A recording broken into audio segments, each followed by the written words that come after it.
Do you feel like as soon as fall hits, everybody starts to get sick? Do you find that you struggle with seasonal allergies, with the runny nose, the itchy eyes, the dry cough in the fall, and you kind of dread the season starting to arrive simply because you know these symptoms are going to be quick to follow? Join me this week as I take a look at the fall season and the lungs and what the connection is from a Chinese medicine perspective.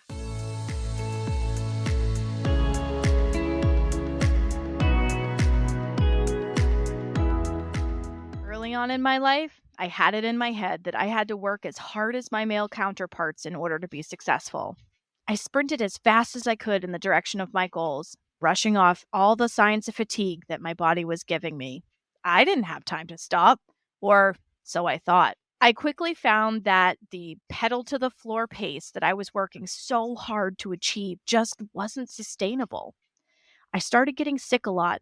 My cycle was a mess, and my mental prowess was quickly disappearing. When I learned more about my cycle and how it gave me certain gifts, I was a bit skeptical at first. The idea of stopping during my bleed sounded like the opposite of achievement to me. Once I started planning my work with the phases of my cycle and the strengths that I have in each phase, everything changed. If you want to learn how to be more productive, improve your energy, all while reducing period problems, join me for Cycle Productivity Secrets on October 24th. We will learn how the cycle works, how you can use it to harness your superpowers and feel healthier and more vibrant in the process. Being more productive with less effort sounds like a win to me, right? Join me today. Space is limited. The link is in the show notes. And now, back to the show. Hi, I'm Adrienne Irizarry. I'm an Eastern medicine practitioner who is passionate about women's health and helping women live their best lives. My goal is to put you in the driver's seat of your menstrual health, offering period solutions for a symptom-free life. Statements made in this program are for educational purposes only and not intended as a substitution for medical consultation or advice. We do not claim to diagnose, treat, or cure any diseases. This podcast is inclusive and welcomes all gender identities. The focus of the program is on biological function, and we will use the term women throughout, but it is referencing physiological and social challenges for biology, not identity. Come as you are, I am happy you're here and welcome all performances of identity.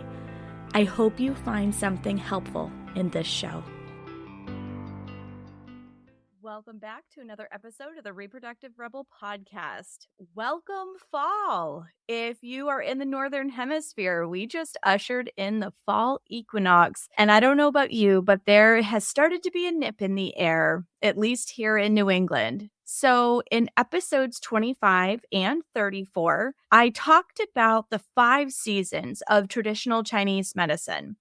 I want to kind of dabble in this a little bit as we go through this program because I think that it's really helpful to understand what's happening in each season, why we tend to have an inclination to get sick with certain things, how we can prevent them. Because a lot of times we just go, ugh, I'm sick again, but we don't really understand the reason why it's happening and why we're more susceptible in certain seasons. So if you haven't had a chance to go back and look at episode 25 or episode 34, I would highly recommend checking them out. You'll get a little bit of a lay of the land of the theoretical foundation that I'm talking from. But in those 2 episodes, I was talking about the 5 seasons of traditional Chinese medicine. And we are currently in the process of going through that transition from late summer, which I talked about in episode 34, where we focus on the earth element and it affects the spleen and stomach. Remember those digestive issues we talked about? And we're moving into the season of the lungs or the metal element.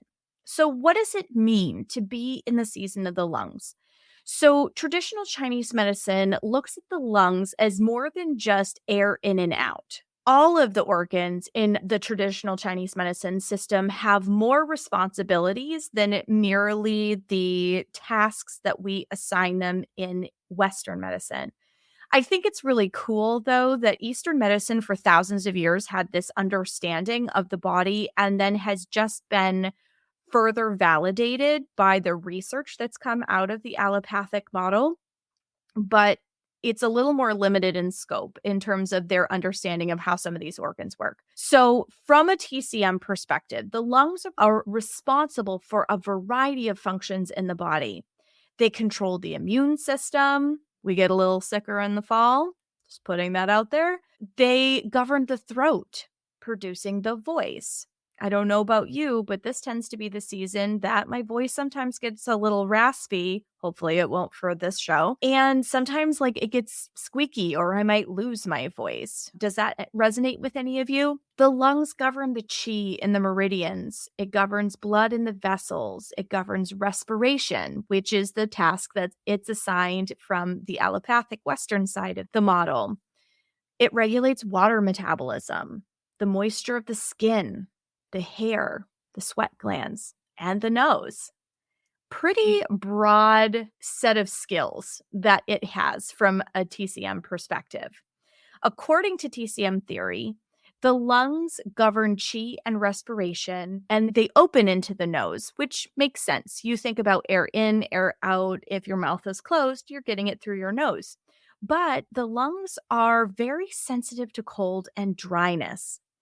So, when there is a lung chi imbalance, which is really common during the drier months in the fall, it can trigger a dry nose. Sometimes that dry nose will crack and bleed a little bit, or at least that happens with my kids. I don't know about you.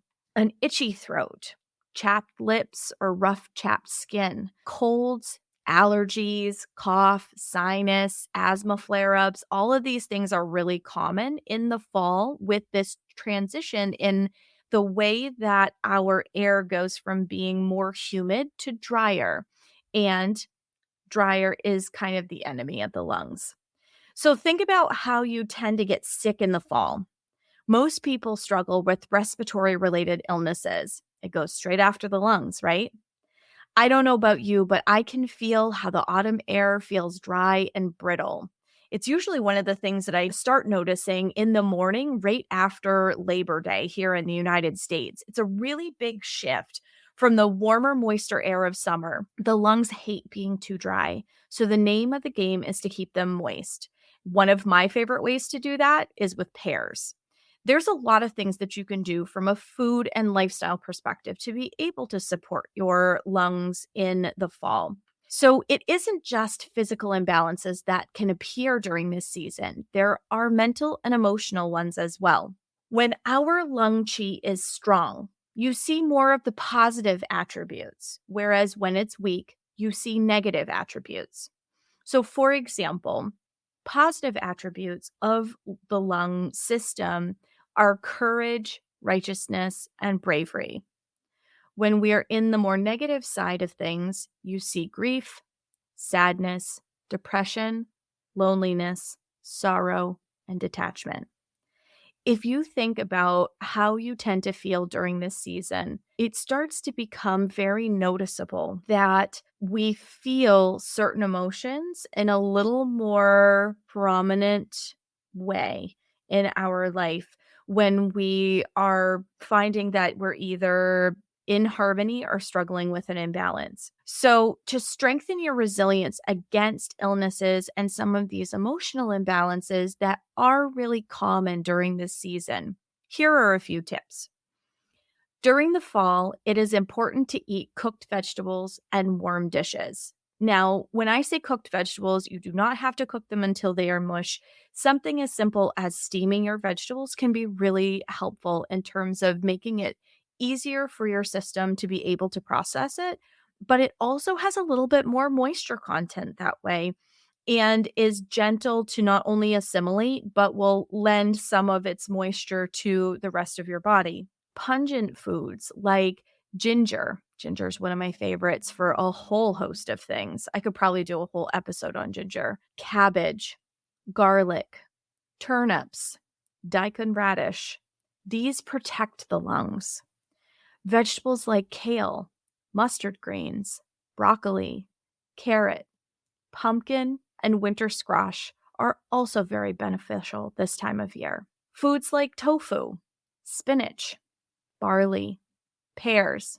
Remember I mentioned pears earlier? Almonds, apples, pine nuts, honey, and sesame seeds are really fabulous for moistening the lungs and large intestines. So food is medicine. I can't stress this enough. I should probably just do one whole episode talking about why food is medicine. But I like to include foods in episodes like this because it gives you a good idea of how you can be proactive and support yourself with what your body needs in a particular season. Being able to pull in foods like pears, for example, I notice that when I start to get that like dry, raspy cough that for me, unfortunately, is very common in the fall. You may even hear it in my voice as some of these podcasts roll out over the fall. And it's because it's something I've struggled with since I was a child. Once I noticed that I could pull pears in, Bartlett pears in particular, in the fall months, I'd have one pear during the day, whether I bake it with a little cinnamon on it or I have it warm on the counter, so not fresh out of the fridge. I noticed a huge difference. The dry coughiness wasn't something that I tangled with quite as much. Sometimes it would go away entirely, or if I started to feel it creep in,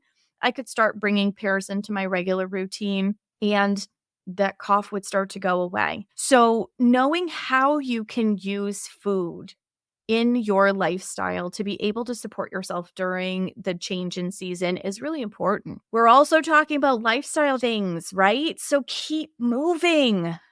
I know this is something that like every health and wellness person talks about, but sedentary lifestyles are a huge issue in our culture, and it contributes to poor respiration among a laundry list of other things. We are known as the indoor generation, folks. It's not a good thing. We used to have a more intimate relationship with nature, and the further that we get away from it, the sicker we're getting. So keep moving. This doesn't have to be crazy. Shoot for 30 minutes of exercise 5 days a week. It doesn't even have to be done all together. One of my favorite ways to do it is to get outside and walk for 10 or 15 minutes in the morning, get my blood moving. Then I try to get outside again around lunchtime. And I try to get away from my desk, change my perspective, get some of that great sunlight. Even if it's an overcast day, the light does help. And that change of pace helps. I feel like I can go back to my desk in the afternoon with a much clearer head, and I'm able to show up for my clients in the way that I want to. I also like going for a short walk after dinner. I love being able to go out with my husband. And even though I'm in New England and it's going to start getting snowy and icy before we know it, I know I don't want to manifest that in, but it's true. It's going to get snowy and icy here before we know it. So the most that I can enjoy being outside and being able to go for all of these walks, I absolutely embrace it. Even as the weather starts to get colder and crappier to be outside, I still try to spend those moments outside because the fresh air is really important. So, your 30 minutes of exercise can be as simple as walking. You do not have to get a gym membership and sign up for cardio kickboxing or anything crazy like that. Keep your body moving. And being mindful of that movement in the different phases of your cycle is going to help you feel stronger and not trigger imbalances in your system as well. We'll talk more about that in another episode. Tea with honey is more than for just a sore throat when you're sick. Honey has natural antibacterial and antiviral properties. Did you know that? In Chinese medicine, honey moistens dryness, relieves coughs, and moistens the lungs. So honey, especially if you could get locally sourced honey, is going to be really, really helpful to have on hand as you're going into the drier, colder months. Green tea is really high in antioxidants, and it inhibits the release of histamines. Histamine reactions, seasonal allergies, anybody? Histamine is the chemical release in the body during an allergic response, which is really common in the fall with sneezing, runny nose, itchy, watery eyes. So pulling green tea in on the regular is super helpful during the fall season. Each season has a food color associated with it, so it's really easy to remember what to eat in each season. So in episode 34, we were talking about yellow and orange vegetables, which typically start to become really popular going into the fall season. These things are still going to be beneficial for you, but for the fall, the focus is white fruits and vegetables.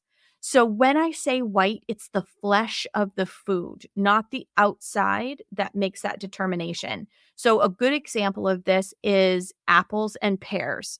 Pears are usually brown or green on the outside, but the flesh is white. Apples are the same thing.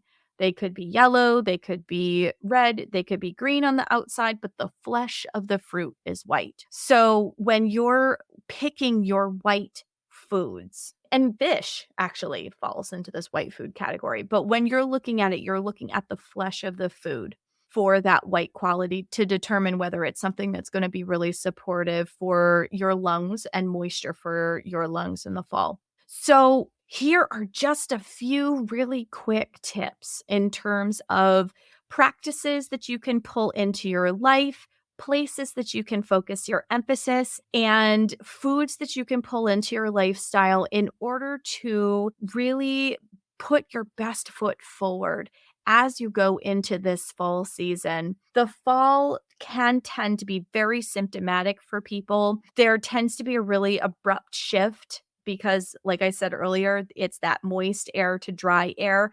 Kind of like in the spring, people tend to get a little edgier because there's this quickening that's happening. Well, the opposite happens in the fall. Think of it a little bit like the luteal phase of your cycle. You're starting to pull inward. There is a little bit of a slowing that's starting to happen. Unfortunately, in our culture, we tend to like the pedal hits the metal in September and October. Kids go back to school, schedules start to pick up, things get really, really crazy. And this is actually a time of year we should be starting to think about the slowing down process. So anything that you can do to really be mindful about the speed in which your life is happening is going to help set you up really beautifully for more health in those colder winter months. We tend to get quite sick fall and winter, and then we have a little bit of a lull, and then it starts to pick up in the spring again. It doesn't have to be as symptomatic. I saw a reel the other day on Instagram where this mom was essentially poking fun at the fact that her kids had gone back to school and the diseases had already begun. And there's a correlation there. It's not just because your kids are around other kids, because, you know, if you send your kids to summer camp, they don't tend to get as sick during the summer, right? So as we head into the fall season, the conditions in the environment around us tend to create the right conditions for illness to start to creep in. So think about integrating some of these lifestyle practices and these foods into your routine. Think about ways that maybe you can slow the pace of your life a little bit so that you aren't putting as much demand on the resources in your system, and we can set ourselves up for a really graceful fall. Thank you for joining me for another episode of Reproductive Rebel.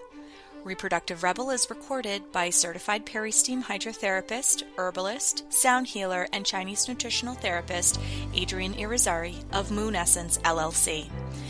If you are interested in setting up an appointment with Adrienne for one-on-one support, ordering from our store, or checking out our course offerings, visit our website at moonessence.life. Be sure to subscribe to our newsletter to get insider information on upcoming events and offerings. Join the conversation. Like us and follow Moon Essence Me on Instagram, Facebook, Twitter, or LinkedIn.